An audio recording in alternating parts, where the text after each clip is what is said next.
The smell of salt air and roasting prime rib greeted me as I walked through the front door of the beach house.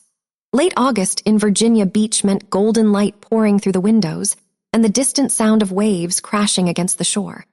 12 members of my family sat gathered around the long oak dining table, the same table I had purchased 3 years ago when the old one finally gave out. None of them knew that, of course. None of them knew a lot of things. I had chosen my outfit carefully that morning. Simple linen pants, a modest blue blouse, no jewelry except for my Navy service watch, which most of them had never bothered to notice. I wanted to see if, just once, they might value my presence without knowing what I had accomplished. After 15 years, I suppose I should have known better. My father Victor sat at the head of the table, his silver hair combed back, his posture that of a man who believed he had built something worth presiding over. My brother Marcus sat to his right, the position of honor, with his wife Diana beside him, her new diamond bracelet catching the light every time she reached for her wine glass. My mother Carmen occupied her usual spot, slightly removed, her eyes flicking to me with something that looked like apology. I took my seat at the far end, near the kitchen. The children's end, even though I was 39 years old and had commanded supply logistics for 3 aircraft carrier strike groups. The conversation flowed around me like water around a stone. Marcus talked about his rental properties, his new business venture, his plans for expansion. Diana mentioned their upcoming vacation to the Maldives. My father listened with the kind of pride that made his chest visibly swell. When the prime rib came out, my father stood to carve it himself. This was ritual. This was ceremony. He cut the crown piece first, the most tender portion, and placed it deliberately on Marcus's plate. "I want to make a toast," my father announced, raising his glass. Everyone fell silent. "To Marcus, my son, the man who built everything this family has." Glasses raised around the table. I lifted mine automatically, the motion hollow.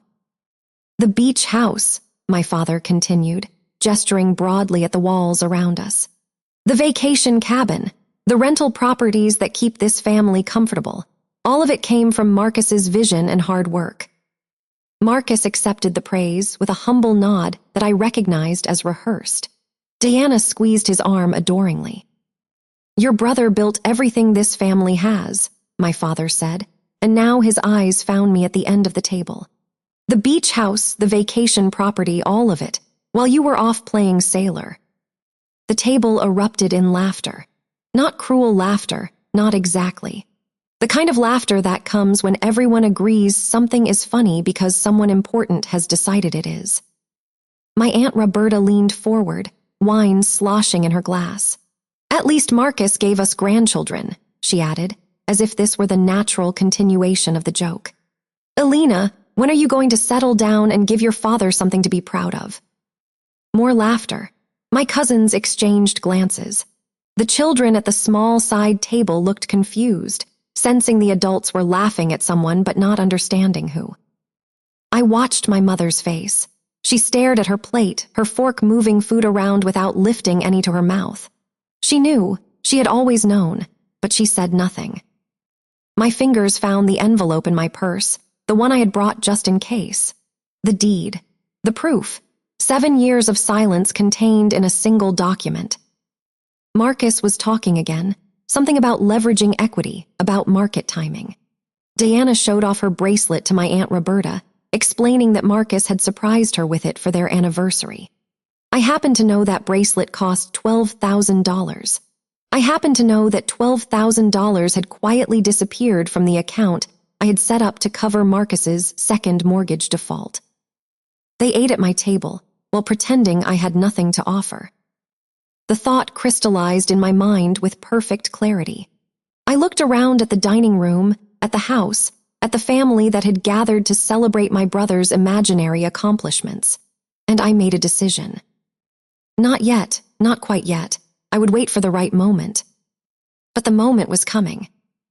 As the laughter faded and conversation resumed its normal rhythms, I found myself drifting backward through time. This was not new. This was not even surprising. This was simply the latest verse in a song my family had been singing my entire life. I was 12 years old when I first understood my place in the family hierarchy. It was a Saturday morning in June, and my father was loading fishing gear into his truck.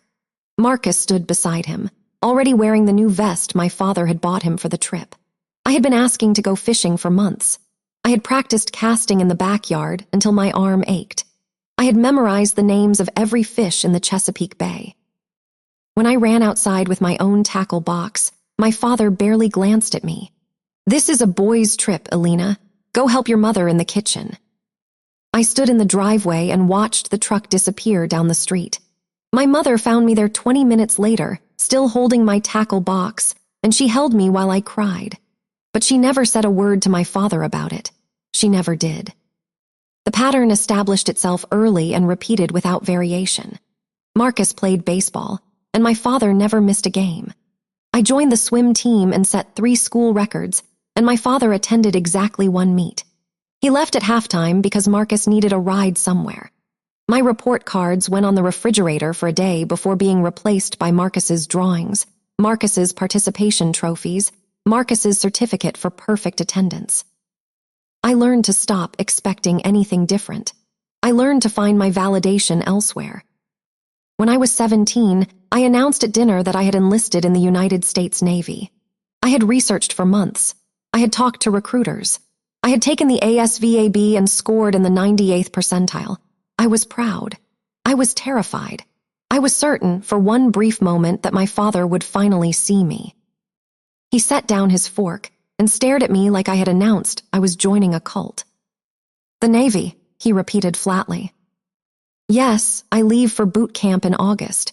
I'm going to study logistics and supply chain management. They have an amazing program, and if I work hard, I can become an officer and—" "You're running away," my father interrupted. "Running away from womanhood, from your responsibilities, from this family."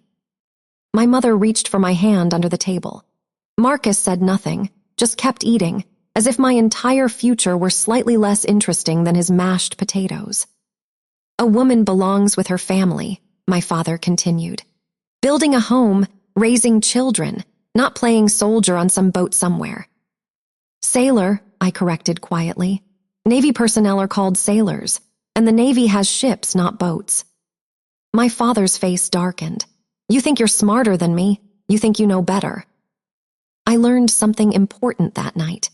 I learned that in my father's eyes, my brother would always be the builder, and I would always be the one who ran away. It did not matter what I built. It did not matter how far I ran or what I found when I got there. The story was already written, and he would never read a different version. I shipped out to boot camp 8 weeks later. My mother drove me to the bus station alone. My father did not say goodbye. Over the next 15 years, I built a life that would have made any parent proud. I graduated from officer candidate school with honors. I completed my degree in logistics management while deployed to the Persian Gulf. I rose through the ranks from ensign to lieutenant commander to commander. Each promotion earned through thousands of hours of work that my family never witnessed and never asked about. By the time I was 28, I was managing supply chains worth hundreds of millions of dollars.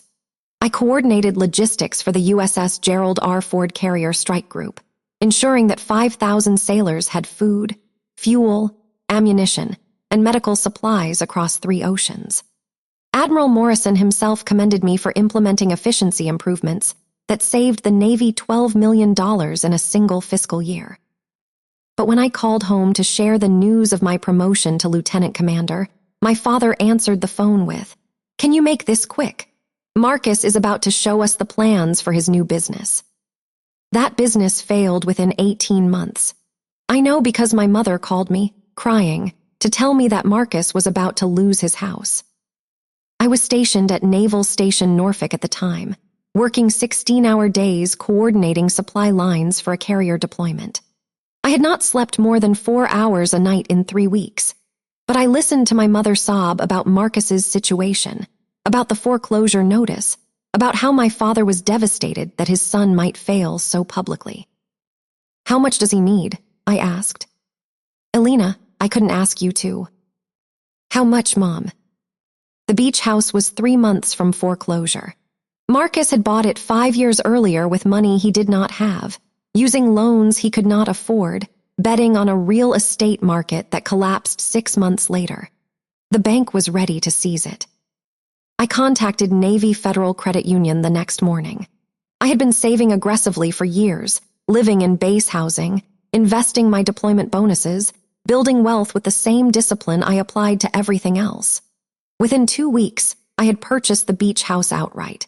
The deed went into my name. The mortgage disappeared, and I told my mother to tell Marcus that a family friend had helped out.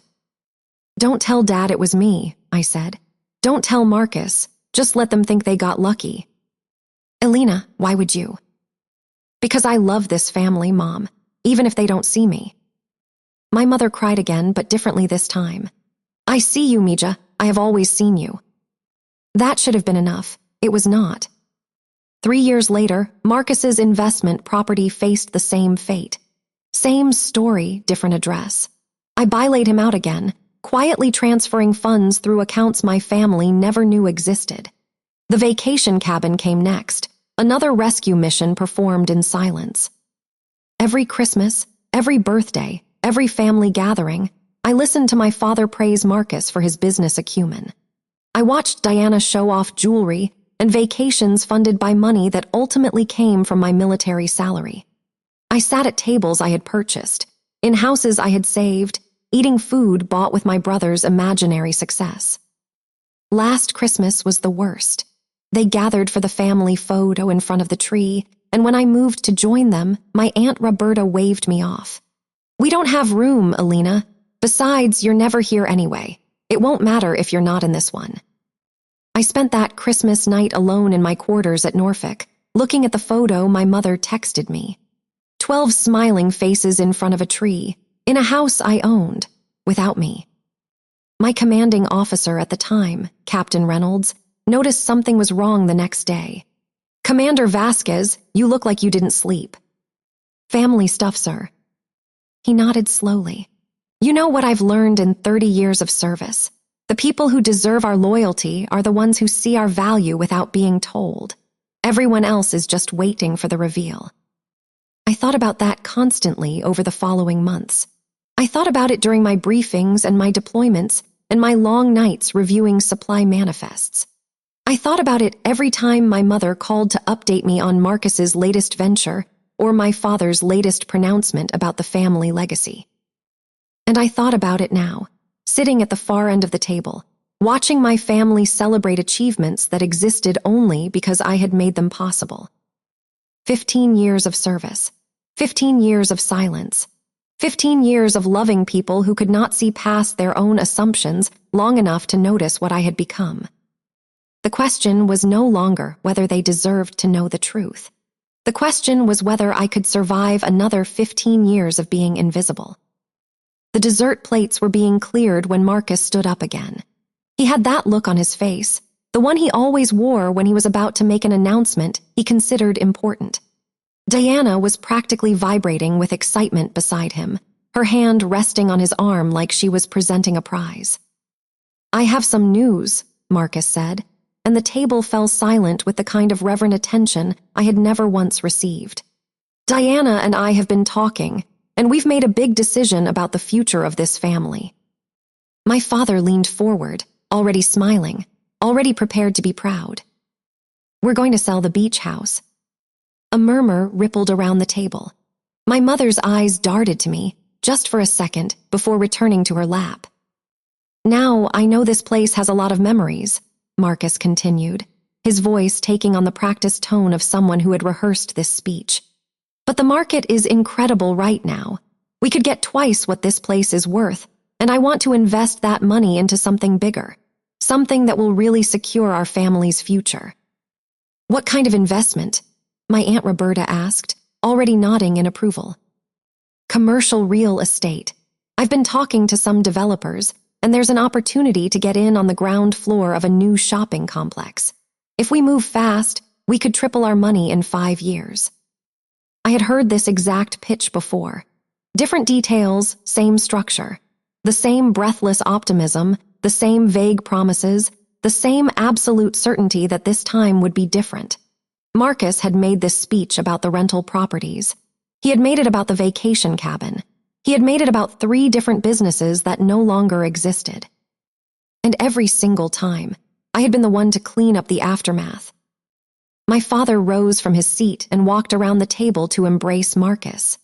Actually embraced him, the way he had never once embraced me. I watched his eyes grow wet with emotion. "This is why you're the heart of this family," my father said, his voice thick.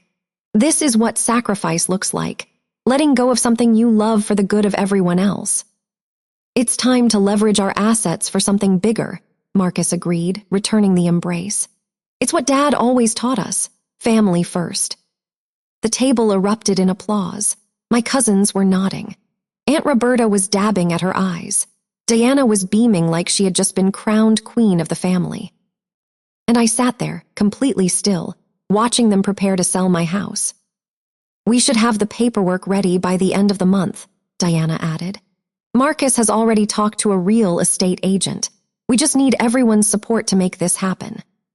"You have it," my father declared. "Whatever you need, son, this family stands behind you." My mother caught my eye across the table. Her expression was complicated, layered with things she would never say out loud. Just that morning, before the dinner, she had pulled me aside in the kitchen.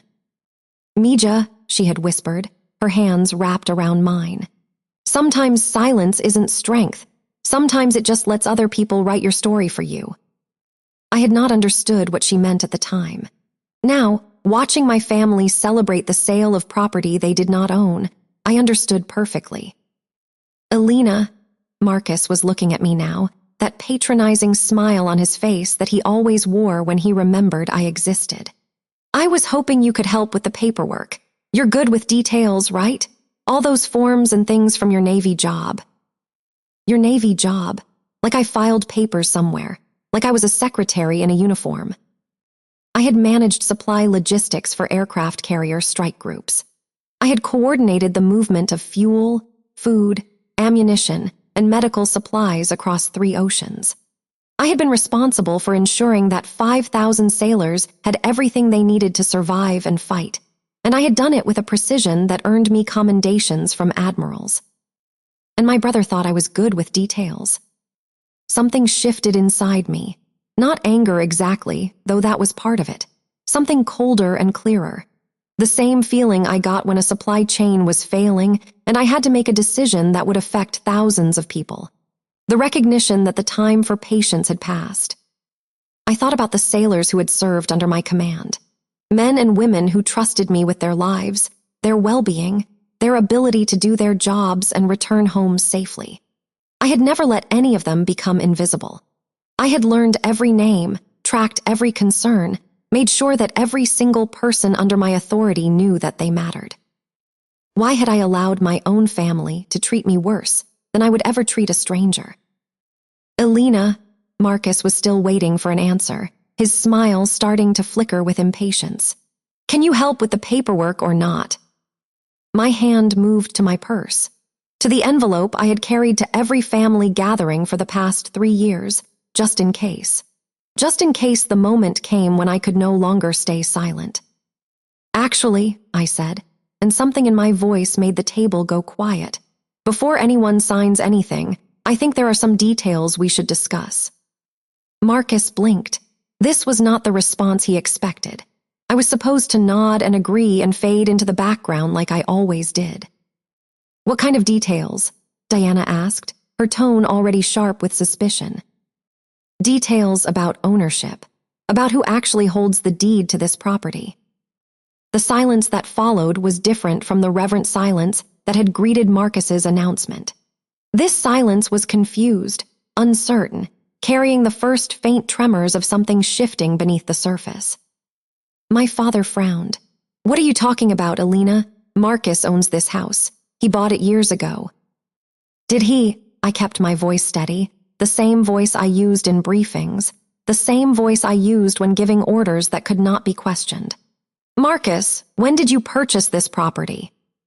My brother's confidence flickered. "I don't remember the exact date. 5, 6 years ago, something like that." "And the mortgage? Who holds the mortgage?" "I don't see what this has to do with anything. The paperwork is handled. Everything is fine." But you just said you wanted my help with the paperwork, so let me help. I pulled the envelope from my purse and set it on the table in front of me. Let me help you understand exactly what you're proposing to sell. Every eye in the room was on me now. My mother had gone very still. My father's frown had deepened into something more troubled. Marcus was staring at the envelope like it might contain a bomb. He was not entirely wrong. I did not open the envelope immediately. 15 years in the Navy had taught me the value of timing, of letting tension build until it worked in your favor. I let my hand rest on the envelope while I studied the faces around me. Marcus, I said calmly, what was the original purchase price of this house? My brother shifted in his seat. Diana's hand tightened on his arm. I don't remember exactly. 300,000 maybe, something around there. 347,000, I corrected. And the down payment. 20%, standard. So approximately $70,000. I tilted my head slightly. Where did that money come from? From my savings, from the business. Which business? The consulting firm that closed in 2016. The real estate venture that dissolved in 2018. Marcus's face was reddening now. Diana looked between us, her earlier hostility giving way to something that resembled concern. I don't understand what you're trying to prove, my father interrupted, his voice carrying the edge of warning that had silenced me so many times before. Marcus has worked hard for everything he has. Just because you chose to run off and play sailor doesn't mean you get to question his success. I'm not questioning anything, I replied, and I was surprised by how calm I felt, how steady. I'm asking simple questions about property ownership, questions that anyone considering a sale should be able to answer. I turned back to Marcus. The mortgage, when was the last payment made? I don't know the exact date. Diana handles the bills. Diana went pale. The payment is current, everything is fine. Is it? Because 7 years ago, this property was 3 months from foreclosure. The bank had already filed the paperwork. The notice was sent to this address. The silence that followed was absolute. Even the children at the side table had stopped fidgeting, sensing that something significant was happening among the adults. That's not true, Marcus said, but his voice lacked conviction. I would have known I would have. You did know. Mom called you crying. She called me too, as it happens. My mother closed her eyes. I could see her hands trembling slightly in her lap. A family friend helped out, Marcus said slowly, reaching for the story he had been told. Someone stepped in and handled it. Dad said it was someone who owed him a favor from years ago. I almost laughed. Almost. Instead, I simply waited. My father was staring at me with an expression I had never seen before. Not anger exactly. Something closer to the first stirrings of unease. Alina, he said carefully, what exactly are you suggesting? I'm not suggesting anything. Not yet. I glanced down at my watch, the Navy Service Award timepiece that had been on my wrist for 3 years without anyone in my family noticing. But I think we should wait for the full documentation before we continue this conversation. Diana's eyes narrowed. What documentation? What is this, some kind of game? No game, just clarity. I pulled out my phone, keeping my movements deliberate, unhurried. I made a call earlier. The paperwork should be arriving shortly. Paperwork from where? Marcus demanded. From Naval Station, Norfolk. I asked some colleagues to bring over the original deed and associated documents. I thought it might be helpful to have everything in one place. My father stood up so abruptly that his chair scraped against the hardwood floor. You brought Navy people here, to a family dinner. Alina, what the hell is going on? Sit down, Dad. The words came out before I could stop them, carrying the weight of command authority that I usually kept hidden. Please. For a moment, I thought he would explode. His face cycled through several shades of red, and his hands clenched at his sides. But something in my voice, something in my posture, made him hesitate. He sat down. The table was completely silent now. My cousins exchanged bewildered glances. Aunt Roberta's mouth opened and closed several times without producing sound. The children had stopped eating entirely, watching the adults with wide eyes. My mother reached over and took my hand under the table. Her grip was tight, communicating things she could not say out loud. "Elena," Marcus's voice had changed. The condescension was gone, replaced by something that sounded almost like fear. "What is happening right now?" "The truth is happening," I said quietly. "Something that should have happened a long time ago." I stood and walked to the window, looking out at the driveway. The sun was setting over the ocean, painting the sky in shades of orange and pink. In the distance, I could see a dark vehicle turning onto our street. "They're here." "Who's here?" Diana's voice had gone shrill. "Marcus, who is she talking about?" I turned back to face my family.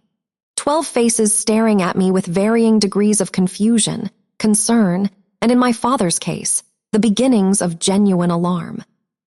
"Before I answer that," I said, "I want to ask Diana a question. That bracelet you're wearing, the anniversary gift from Marcus, how much did it cost?"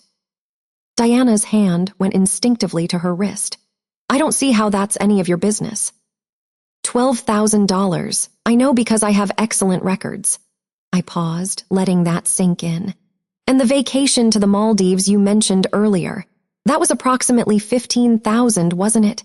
Plus the new car last year, the private school tuition for the children, the country club membership." "What are you implying?" Marcus's voice cracked slightly. "I'm not implying anything. I'm just noting that your lifestyle seems quite expensive for someone whose businesses have consistently failed." I kept my voice level, factual, the same tone I used when presenting logistics reports to admirals. "I'm noting that every time you've faced financial disaster, a mysterious benefactor has appeared to save you. And I'm noting that no one in this family has ever asked where that money actually came from." The doorbell rang. The sound cut through the tension like a blade. Marcus half rose from his seat, but I held up my hand. "I'll get it." "Elena, wait." My father's voice had lost its edge. He sounded almost uncertain now. "Before you open that door, I need to understand what's happening." "What's happening, Dad, is that you're about to learn something you should have known 15 years ago." I met his eyes directly. "You're about to learn what I actually do for a living." I walked to the front door, feeling the weight of every eye in the room on my back. My hand was steady as I reached for the handle.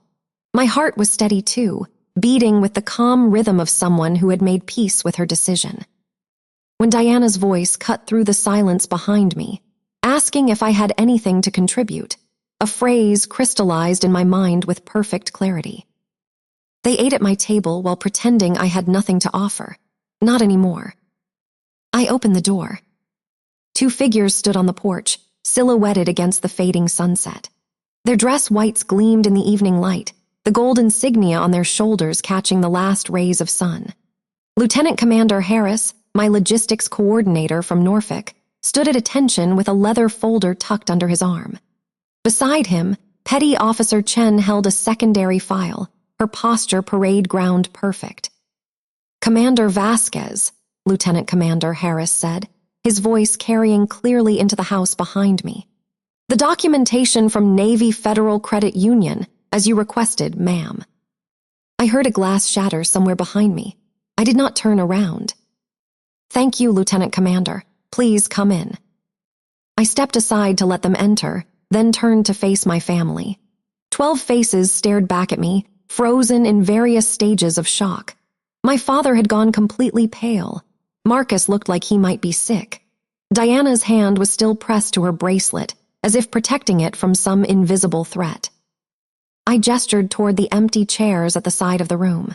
"Please, make yourselves comfortable. This may take a few minutes." "Commander," my mother's voice was barely a whisper. "Commander." I walked back to the table and stood at the head, opposite my father. For the first time in my life, I occupied the position of authority in this room.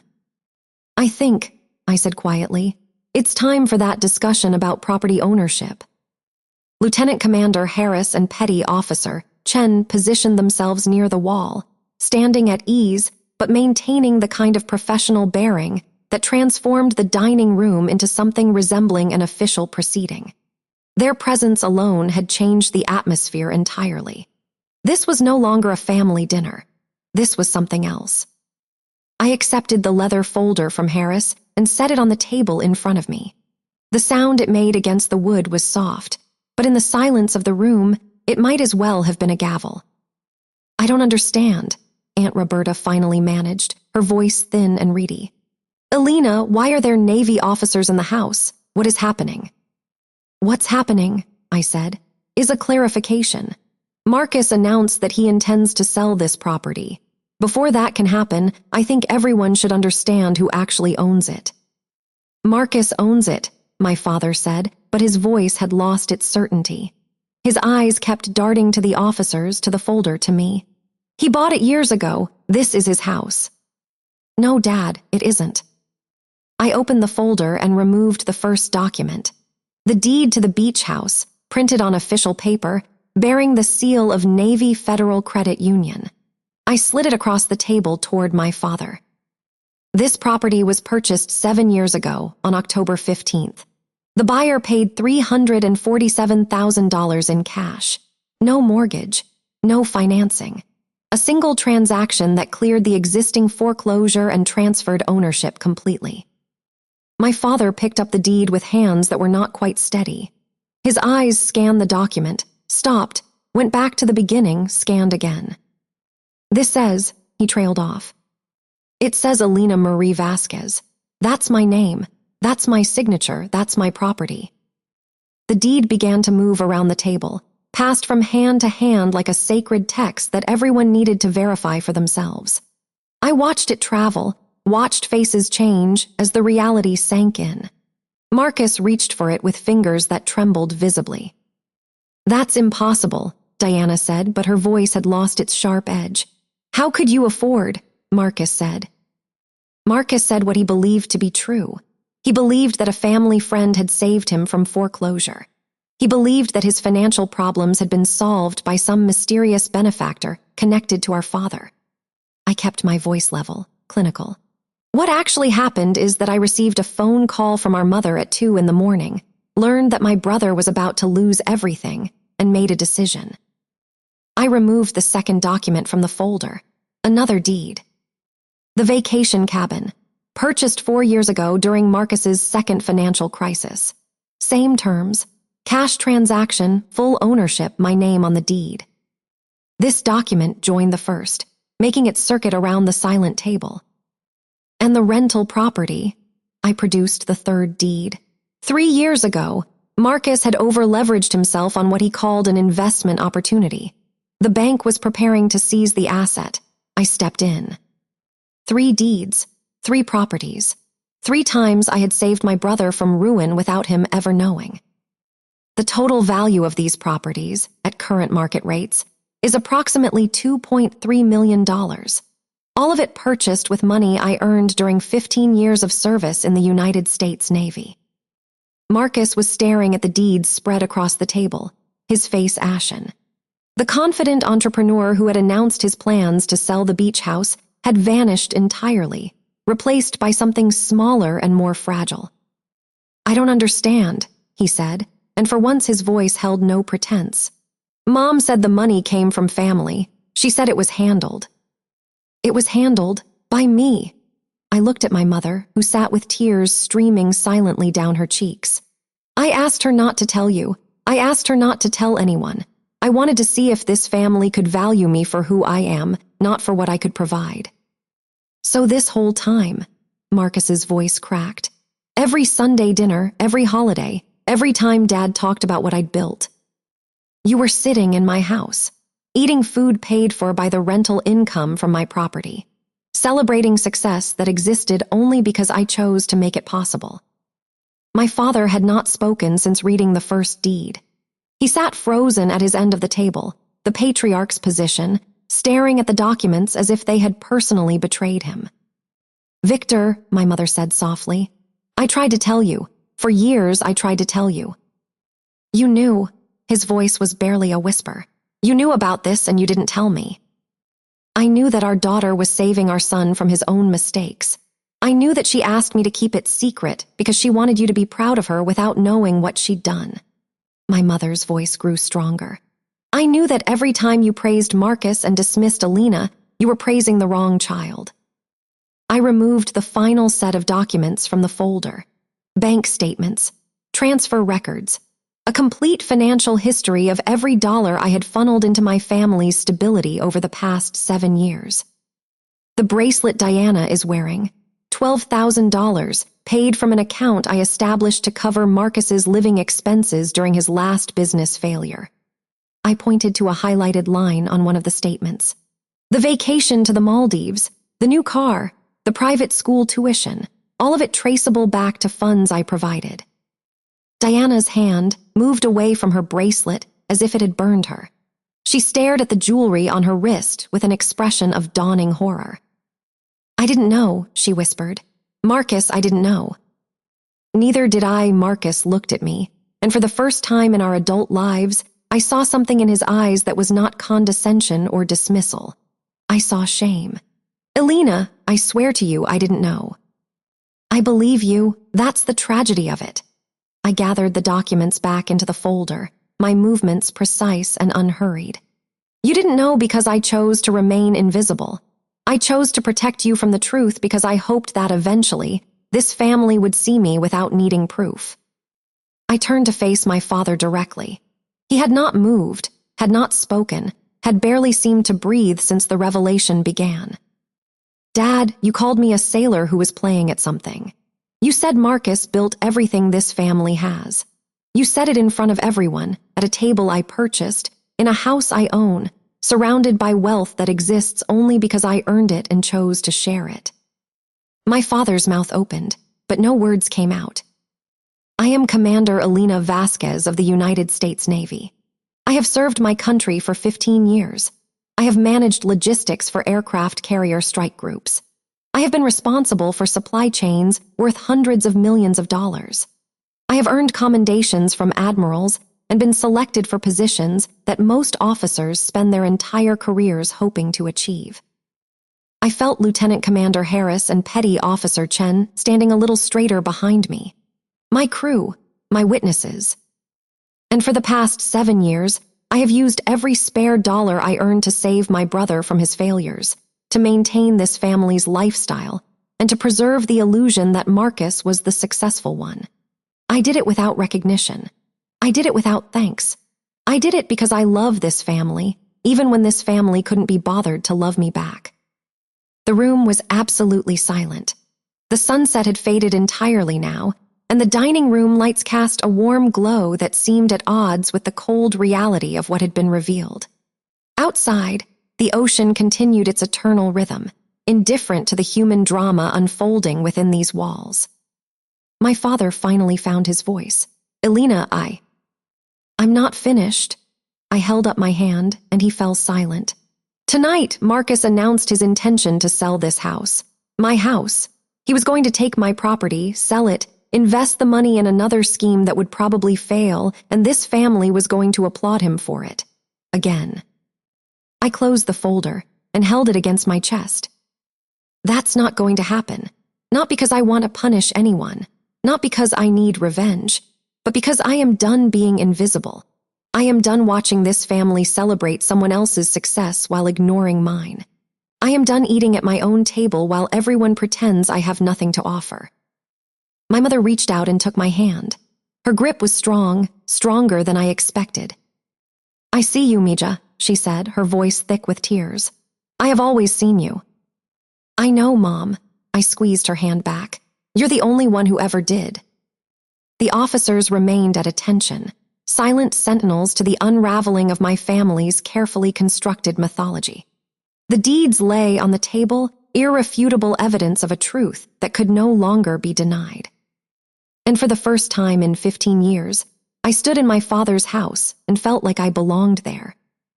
Because it had never been his house at all. The silence that followed my words stretched into something almost unbearable.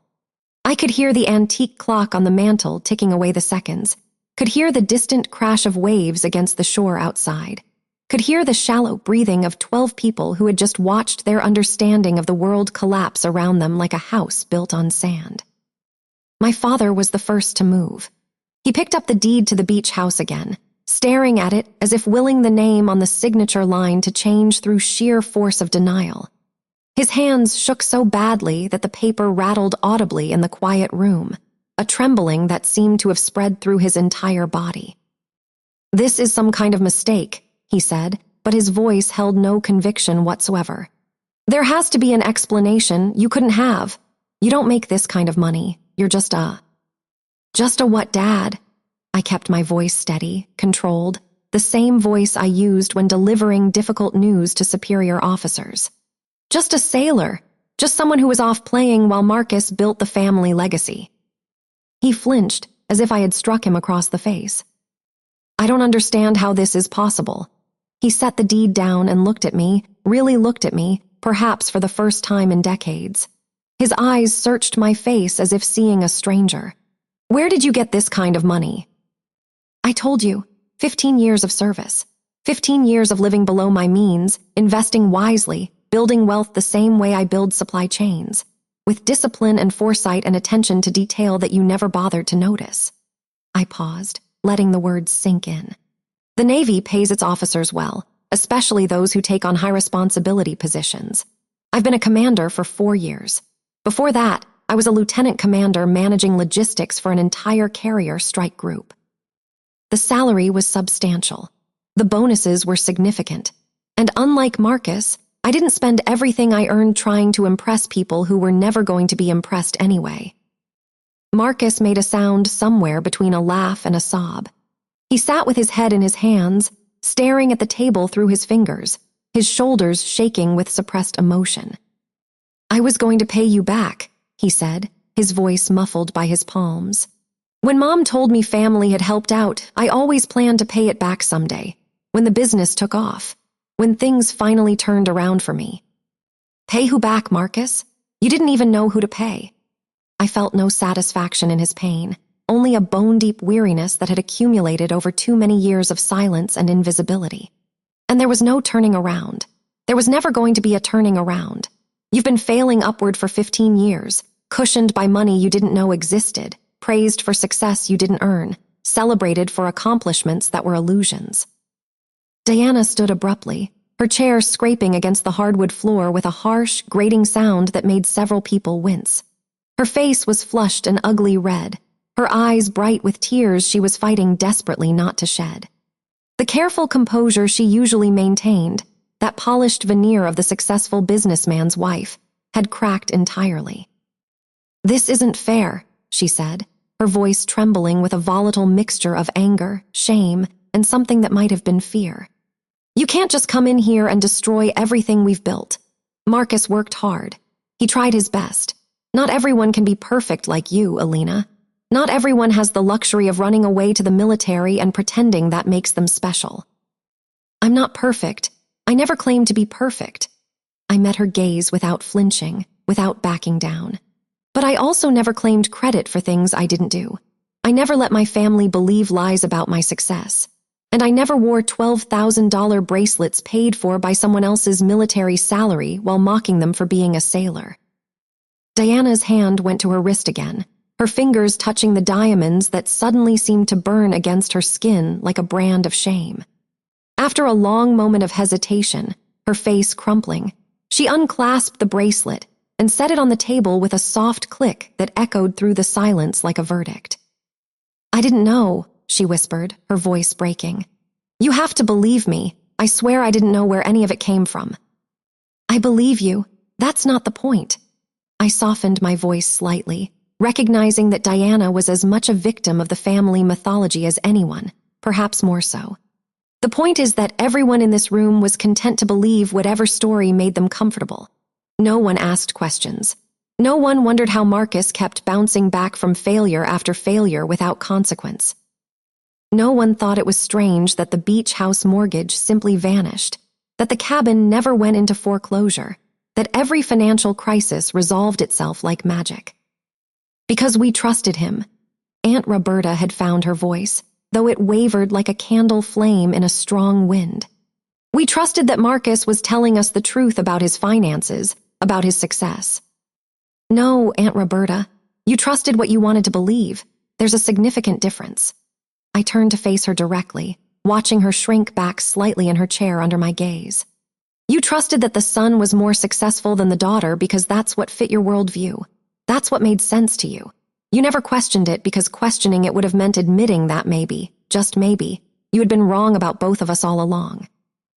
Aunt Roberta opened her mouth to respond, then closed it again. She had no defense, and the realization of that showed plainly on her aging face. My father walked slowly to the window, his footsteps heavy and uncertain on the hardwood floor he had always walked with such confidence. He stared out at the darkening ocean, his back to the room, his reflection a ghost in the glass. His shoulders, once so proud and straight, seemed to have collapsed inward. "Why didn't you tell us?" His voice was quiet, stripped completely of its usual authority. "All these years, all this money, all these sacrifices, why keep it secret?" I had asked myself the same question 1,000 times during sleepless nights at sea, lying in my bunk and listening to the engines thrum beneath me. The answer was complicated, layered with hope and hurt, and the stubborn belief that love should not require proof of worth. Because I wanted to be seen for who I am, not what I could provide. Because I wanted you to be proud of me without needing a balance sheet as evidence. I paused, gathering myself against the emotions threatening to break through my composure. And because I knew, deep down, that if you found out, you would find a way to make it about Marcus. You would say I was trying to show him up. You would turn my success into his failure, and somehow I would still end up being the villain of the story. My father's shoulders sagged visibly beneath his shirt, as if the weight of my words had physically pressed down on him. He did not turn around. "You should have told me," he repeated, but the words sounded hollow even to him, even as he spoke them. "You should have asked." I kept my voice level, refusing to let bitterness consume me even now. "In 15 years, you never once asked about my career in any meaningful way. You never asked about my promotions, my commendations, my responsibilities. You never asked what I actually do or what I've accomplished. You decided I was playing sailor, and you never bothered to update that assessment no matter how many years passed." "I thought," he trailed off, unable to complete the sentence. "You thought what, Dad? That women can't succeed in the Navy? That I was somehow less capable because I chose service over entrepreneurship? That a daughter's achievements matter less than a son's?" He turned around finally, and I saw something I had never seen before on my father's face. Tears. Actual tears gathering in the corners of his eyes, threatening to fall down his weathered cheeks. "I thought I was protecting you," he said, his voice breaking on the words. "I thought if I pushed you toward a traditional path, you would be happier, safer. I thought the Navy would chew you up and spit you out. So instead, you made me suffer at home. You made me feel invisible in my own family. You made me feel like nothing I did would ever be enough." I felt my own eyes burning, but I refused to cry. Not yet. "You tried so hard to protect me from failure that you never let yourself see my success." The room was silent, except for my mother quietly weeping beside me, her tears falling onto our joined hands. "I'm sorry." The words came from my father, barely audible. "Elena, I am so sorry." I had waited 15 years to hear those words. I thought they would feel like victory. Instead, they felt like grief. Grief for all the years lost. "Sorry isn't enough," I said quietly. "Not yet. Sorry is a starting point, not a destination." Marcus looked up, his face ravaged by emotion. "What do you want from us, Elena? What do you need?" "I want you to see me. Not as a problem, not as a contrast to your success. I want you to see Commander Elena Vasquez, who has saved this family from ruin 3 times without asking for anything in return." I looked around at each face. "I want real acknowledgement, not just words to make this moment less uncomfortable.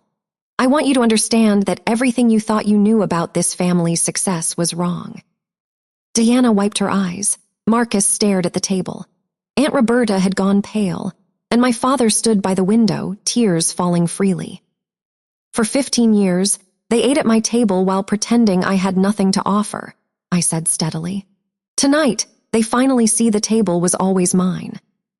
I let the silence hold for a moment longer, allowing the weight of everything that had been said to settle over the room like dust after a storm. Then I gathered the folder of documents and turned to Lieutenant Commander Harris. Thank you for bringing these over on such short notice. I apologize for disrupting your evening."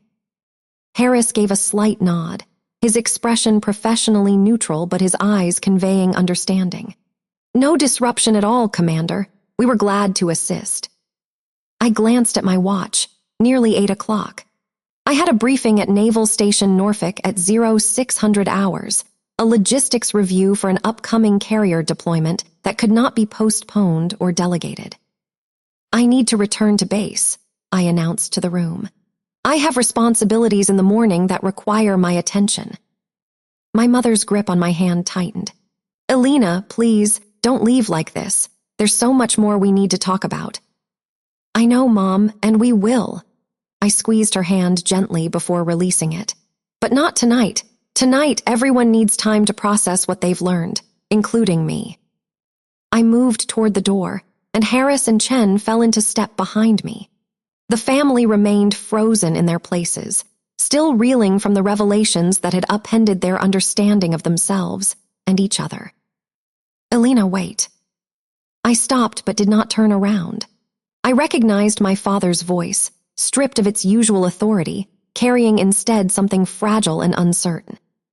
"Please, before you go." I turned slowly. My father had moved away from the window and stood in the middle of the dining room, surrounded by the debris of the dinner that now seemed like it had happened in another lifetime.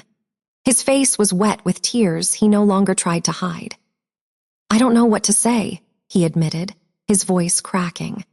"I've spent 39 years thinking I understood my children, thinking I knew what was best for both of you.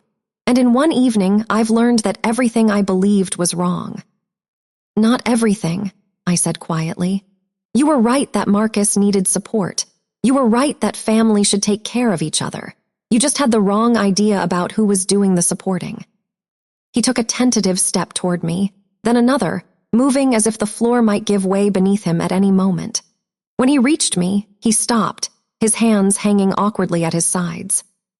"Elena, Commander," he stumbled over the title, still adjusting to this new reality. "I don't know what to say. I don't know how to make up for 15 years of being blind." "You could start with my name," I said. "You could say you're proud, but you'll need to mean it, and that might take time. I'll be here when you're ready." Something shifted in his expression, a crack in the wall he had built between us over decades of misunderstanding. Slowly, hesitantly, he reached out and placed his hand on my shoulder. It was the first time he had touched me with anything resembling tenderness since I was a child. "I am proud of you," he said, and his voice broke on the words. "I don't deserve to say it. I haven't earned the right.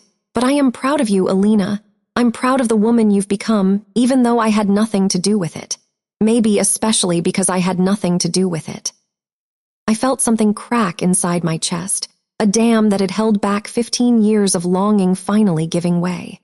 I did not throw myself into his arms. I did not weep against his shoulder. That was not who I had become. But I allowed myself to place my hand over his, to acknowledge the gesture, to accept it as a beginning. "That's a start," I said softly. He nodded, unable to speak further, and stepped back. I looked past him to Marcus, who sat slumped in his chair like a man who had been gutted. Our eyes met, and I saw the full weight of his shame reflected there.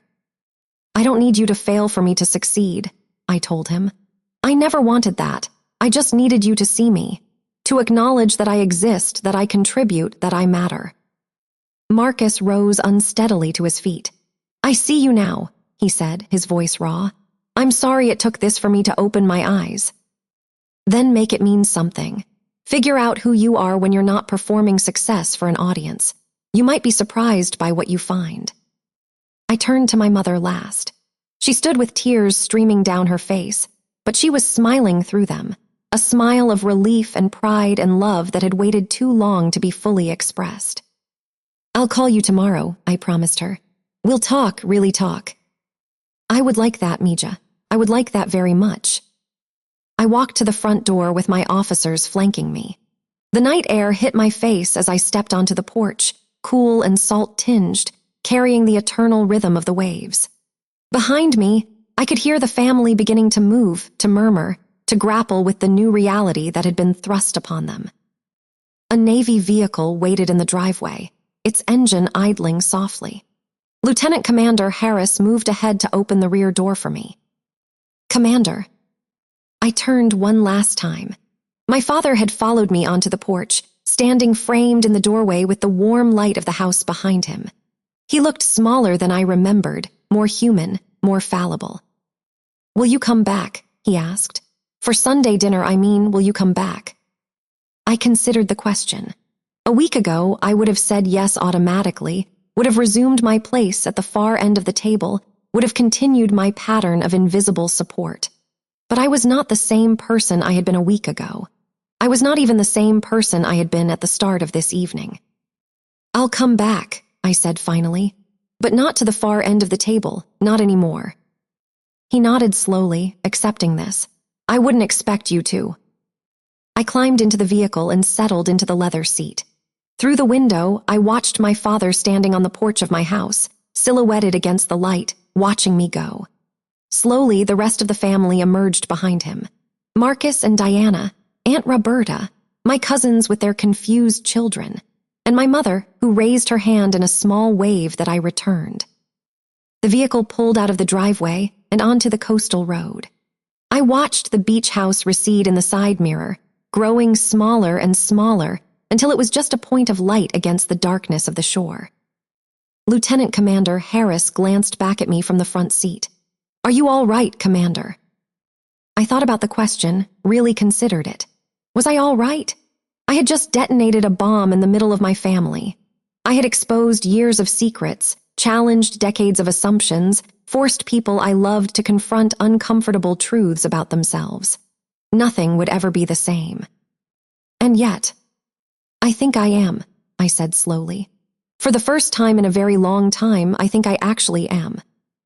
The lights of Norfolk glowed on the horizon, calling me back to the life I had built, the career I had earned, the respect I had worked so hard to achieve. Tomorrow there would be briefings and logistics reviews and the 1,000 small decisions that kept a fleet running smoothly.